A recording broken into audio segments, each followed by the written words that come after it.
It was another busy day for Dr. Busaya. The police department forensics officers were coming to photograph the bones after Bua reported an anomaly found in the fifth pair of ribs on the victim's left side. The victim had not yet been identified, and the ribs showed gunshot marks. In addition, a meeting was convened to update the progress of the investigation into the plane crash, ensuring that everyone was aligned on the next actions of the case. The officer in charge of the case sent a worker, equipped with a tool case. Bua did not interfere with the officer's work, only reporting what had been discovered. They had made progress in identifying the victims, but 7 bodies remained to be identified. Up to that point, the police had not gathered much more information. The victims' remains were reduced to fragments or skeletons, making it difficult to obtain substantial details about the case. While the bones could reveal gender, age, or ethnicity, there were no clear signs or obvious injuries to suggest an unnatural cause of death. Bua observed the officer in a black lab coat with the words, Ranyuangnu, forensic expertise, stamped in white on the back. She moved around, squatting and getting up in the forensics room, photographing evidence. Bua watched from the other side of a large glass window that separated the room from her workspace. Despite the door opening, the officer didn't turn around, remaining focused on her task. From the sound of footsteps, Bua immediately recognized who it was. A figure, about 5 centimeters taller than her, stopped in front of her, blocking her view as she leaned against the table, looking out the window. It was Finya. Finya handed her a piece of toilet paper, speaking with a provocative tone. To clean up the slime, she muttered sourly. Bua, distracted, automatically brought her hands to her mouth as if cleaning something. You're kidding, right? She replied, defending herself.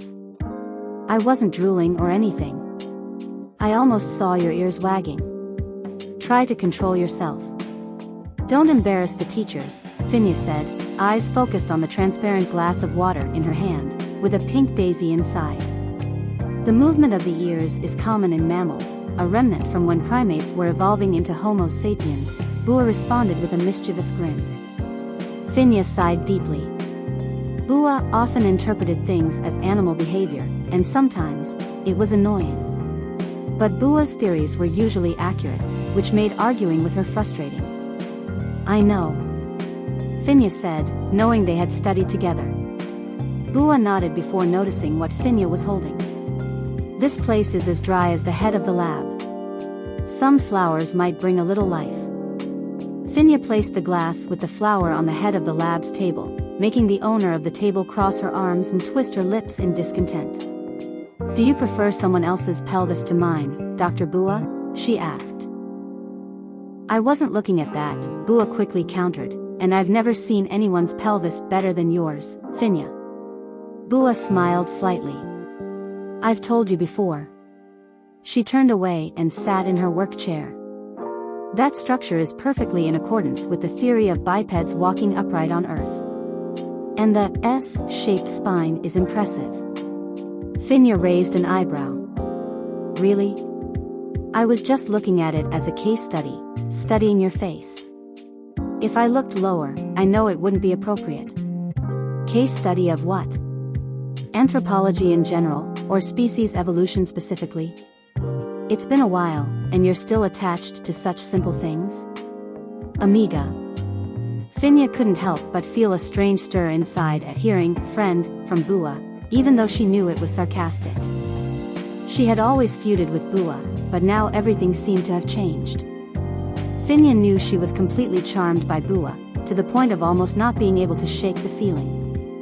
What made it worse was that she wasn't sure what Bua thought about what had happened between them. I didn't like that look, Finya thought, irritated by the way Bua had looked at the young officer earlier. She felt like dragging her karma friend to bed and resolving everything once and for all. Perhaps after resolving this chaos, they would need to have a serious conversation. Don't call yourself simple in front of me, Bua said. You know it's true. I'm just a newly graduated doctor, stuck in my little world, with no one interested, Bua argued. What's that, Dr. Finn? Busaya asked, purposefully formal and sarcastic. Nothing, I just came to see how things are, Finya replied. Everything is fine, Bua said. Everything under control. Are you sure? You were almost drooling earlier, Finya teased. Hey, Finya. You don't call me friend in bed, Finya retorted immediately, her tone malicious, causing Bua to laugh out loud. We're adults, and you still act like a jealous child, Bua said, giving Finya a knowing look. I'm not jealous, Finya replied, making Bua shrug her shoulders. Well, if you say so, Bua answered. I'll grab a little water. My mouth is dry from swallowing all that saliva. She left the room without hesitation. In a few minutes, Finya felt the anger rise again when she saw Bua talking to the young officer. Their eyes met, and Bua offered the officer a bottle of water. Finya couldn't shake the feeling that it wasn't just a case study, but something more.